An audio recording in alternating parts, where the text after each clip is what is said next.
It feels like fewer people than ever can actually afford to buy a home. But at the same time, prices just keep climbing. It makes no sense on the surface, right? If nobody can afford to buy a house, who the heck is buying them? Why aren't prices crashing?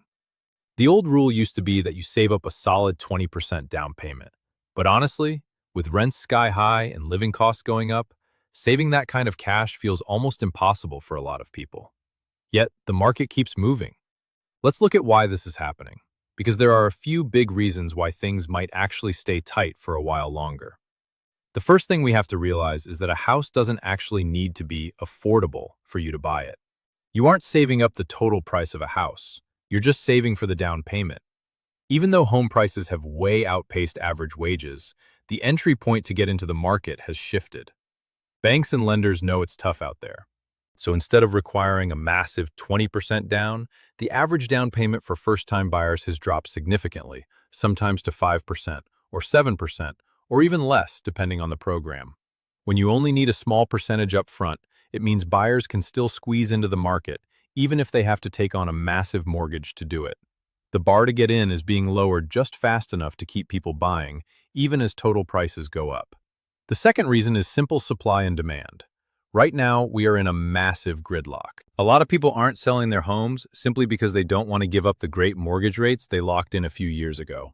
Think about it. If you have a super low rate right now and you decide to sell and move, your new mortgage is going to cost you way more every month. So regular families are just choosing to stay put. They're settling into their homes longer, and fewer properties are hitting the market.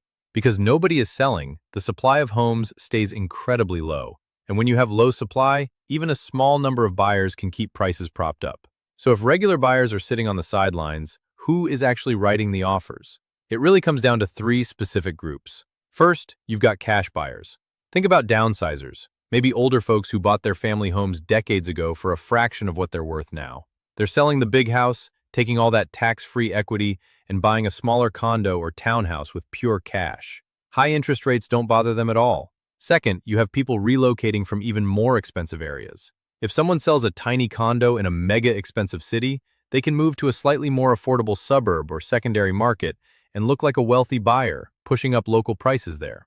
And third, you have investors. Whether it's individual landlords or big investment trusts, these buyers look at real estate as an asset class. They don't mind high prices if they can just pass the cost along by charging higher rents to tenants. Now, this can't go on forever, and we are starting to see things shift. Big institutional investors have started pulling back in a lot of major markets because the math just isn't working for them anymore with higher interest rates. But for the market, the real estate is still seen as the ultimate safe haven for wealth.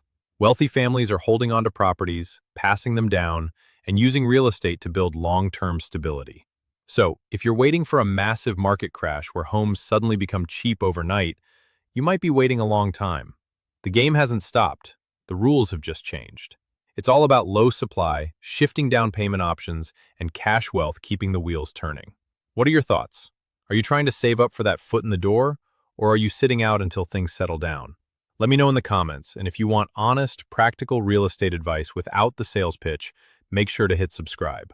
Also, if you want a clear breakdown of what it actually takes to buy a place in today's market, drop the word afford in the comments below, and I'll send you my free home buying brochure. See you in the next one.